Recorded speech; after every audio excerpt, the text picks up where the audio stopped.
all not well in the mansion of Montecito. Yes, according to well-placed sources, there's sort of fights behind the scenes, fallouts, and more importantly, tears and tantrums. Nothing new, of course, in the world of Meghan and Harry, but it all really centres upon a recent visit by the former royal known as Prince Harry, the Duke of Sussex, and seemingly why he went alone. As ever, let me explain. Morning, good to see you. Thank you so much as ever for your time today. Nice to have your company, whatever you're doing. By the way, I'm so glad you enjoyed the recent video regarding the brilliant presenter Sue Barker from A Question of Sport and the BBC. Yes, many of you agree that it's a terrible thing, but we all live in ageist society, don't we? Have you noticed that? You get to a certain age now and basically it doesn't matter what you've done, what you've achieved, you're suddenly on the scrap heap, of course, unless you're Cher, who seems to be aging backwards and looks as beautiful, if not younger, than she did way back in 1965 alongside Sonny when she scored that mega hit with I Got You Babe. How is it possible that Cher can look younger, 59 years plus younger? Incredible, years later, should I say. Let's get back to your royal story of the day.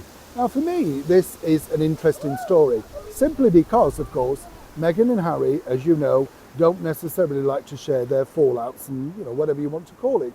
But Harry, as we know, recently went over to South Africa, once again, on a sort of, visit, which all the personal media were banned. The only thing that was allowed to come out was what he decided via pictures and social media. You get the picture there.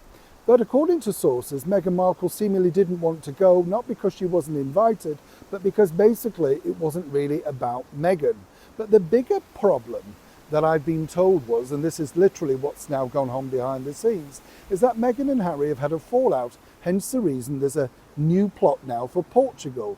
You see, Harry is still very keen to get some kind of base out in Africa. He believes that this is the place where they can truly be at one. Yes, be at one with nature. And if you remember, of course, there was the place where they went on that elephant restoration and all that sort of stuff. And Meghan apparently said she truly found the man that she could spend the rest of her life with.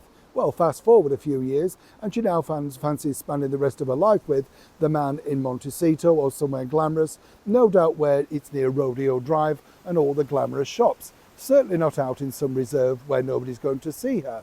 But according to insiders, this has really become a bit of a problem. And this is about really what happened with the Hollywood Reporter and Meghan and Harry themselves, because she wanted him to come out and publicly defend her about those Duchess in high heels, demon boss, diva Duchess, that sort of stuff, which was substantiated by affidavits signed by former staff members and even one who's currently still in her employ. She believed, and this is where it got really teary and upsetting apparently behind the scenes, that Harry had the power, the sway to go out there and say something in her defence. His defence, of course, was let it go, it will ride over and people will very quickly forget. That's not the way she operated. And according to that source, Harry felt, well, maybe her very expensive agency, William Morris Endeavour, should do something differently. They too decided against that.